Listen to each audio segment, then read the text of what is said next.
It was one of those slow Wednesdays where the office lights hummed overhead and my computer screen glared at me like it was personally offended I existed. Everyone else seemed to feel the same weight, slouching in their chairs, typing half heartedly. Everyone except him. I don't know whether I should be annoyed or happy to see our new intern, who efficiently finished all his work and was now happily chatting. No flirting. It definitely looked like flirting with the other interns from the department. I lifted my eyes from my report for the 10th time that hour. There he was, Kang Suho, ridiculously handsome, stupidly tall, annoyingly charismatic Kang Suho. 2 months. It had been 2 months since he joined us as the marketing intern, but sometimes it felt like he had been born to irritate me and confuse my emotions. Every time he laughed, a little too confidently, the corners of my vision heated. Every time he walked past my desk with those broad shoulders and that annoyingly clean white shirt, I forgot whatever task I was doing. And now he was leaning slightly toward another intern, Minji, smiling in a way that was definitely illegal in at least 20 countries. I felt something twist in my chest. I didn't like it. Let's call it managerial concern. Yes, pure professionalism. I stood up from my seat and walked, trying to look calm, but feeling very much not calm. Suho, I called. He turned instantly, smile softening slightly, something like warmth flickering in his eyes. Yes, sir. God, his voice. Smooth, polite, respectful, with just the slightest hint of something I never let myself name. I gestured to him. Can I talk to you for a moment? He nodded and followed me toward the printing station, a quiet corner near the windows, usually empty. The moment we were alone, he straightened, posture changing just a little. I'd seen it only once before. Last month when an executive shouted at a junior and Suho's whole stance shifted into something sharper, controlled, alert. At the time I thought maybe he had been in the military longer than usual. Now looking at him, I wasn't sure anymore. What's wrong? He asked softly. His voice had dropped lower. Subtly, unconsciously, almost protective. I pushed the thought away.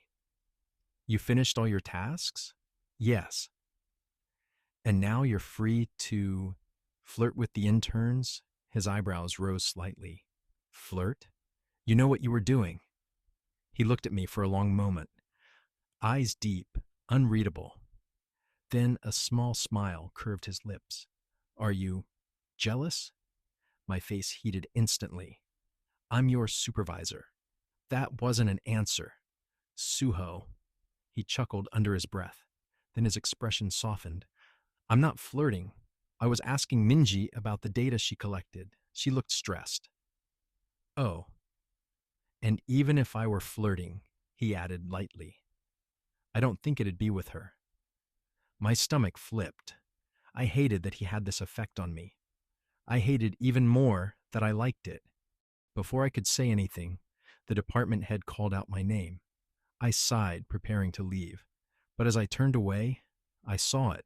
For a split second, a tiny black device flashed inside Suho's sleeve when he adjusted his cuff. Not a phone, not a watch. Something else. Something I'd only seen in K-dramas and spy movies. A miniature audio recorder. My breath caught. I walked back to my desk, but my mind was spinning. Why would an intern have something like that? Why would he need to record anything? Unless, no, that was absurd, utterly ridiculous, completely, but the thought wouldn't leave. That was the moment everything began to unravel. The next evening, the office was unusually quiet. Most people had already left since it was raining heavily outside. I stayed behind, finishing a report due the next morning. I stretched my back, stood, and wandered toward the pantry, hoping for leftover coffee.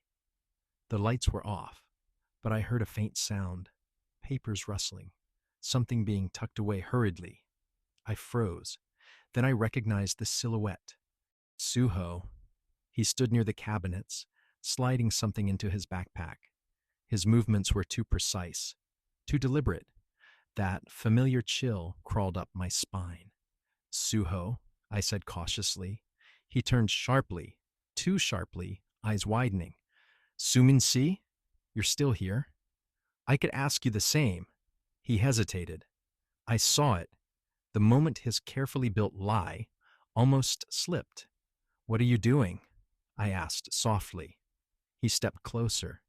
You shouldn't be here. Excuse me? I mean, it's late. You should go home. That's not what you meant. He looked torn for a moment, then exhaled deeply, jaw tightening. Sumin, he said quietly, please don't ask questions about tonight. That scared me more than anything. Are you, I swallowed, doing something illegal? His eyes softened instantly. Never. Then what? A sudden loud noise echoed down the hallway. Footsteps heavy and fast. Suho's hand shot out, grabbing my wrist. Someone's coming. Don't move. Why, too late. He pulled me into the dark storage room beside the pantry. The door clicked shut behind us. It was dark. Too dark. The only light came from a tiny window above the shelves. Outside, lightning streaked through the sky, illuminating the room for a second. And in that flash, I saw his face, tense, serious, eyes burning with something fierce. He was holding me close, too close, one arm around my waist, breathing unevenly. Footsteps passed the pantry slowly. Suho pressed a finger to his lips, signaling silence. My heart hammered in my chest, not just from fear, but from proximity. His breath brushed my cheek. His chest pressed against mine. His hand was warm around my waist, firm, steadying. Then the footsteps faded. Silence. He didn't move. Neither did I. Finally, he whispered, You saw the recorder, didn't you? My breath caught. Yes, he loosened his hold, but only slightly. His face was still inches from mine. Sumin, he said softly, I'm not who you think I am. My pulse spiked. Then who are you? He looked at me as if weighing a decision he didn't want to make, then whispered, National Intelligence Service. I stared at him, stunned. What? We believe this company is involved in embezzlement, illegal transactions, and tax evasion, he murmured. I was assigned to gather evidence quietly. Everything inside me dropped. This wasn't a joke, not with that expression, not with that tone. You're an agent? I whispered. His jaw clenched. Undercover. And you've been using your intern position to collect information? Yes. And you weren't supposed to be caught? No. His eyes softened. Especially not by you. Why? Lightning flashed again, illuminating his face. I saw the answer before he spoke it. Because I care what you think of me. My breath hitched. His hand, still on my waist, tightened slightly. I felt the heat of him, the tension, the unspoken desire that had been simmering between us from the moment he joined. And suddenly, everything made sense. His lingering glances, his protective behavior, his stupidly pretty smile directed only at me. He lowered his head just a little. Sumin, he whispered, I'm sorry you got dragged into this. Dragged in? I was drowning. He exhaled, brushing a strand of hair from my face with painful gentleness. We'll forget this happened. I'll keep you safe. Just pretend you never saw anything. Something inside me snapped. Not fear, but something stronger. No, he froze. No, I'm not pretending. Not when the company I work for is committing crimes. Sumin, and not when you've been doing this alone for 2 months. His eyes widened slightly. I'm helping you, I said firmly. He stepped closer, so close my breath caught. If you help me, you'll be in danger. Then protect me. Lightning flashed again. His expression broke. Tension, longing, frustration, relief, all crashing together. Then he spoke in a low, trembling voice. God, Sumin, don't say things like that. Why not? Because I've been trying for weeks not to touch you. The words electrified every nerve in my body. Then stop trying, I whispered. His breath hitched, and then he kissed me.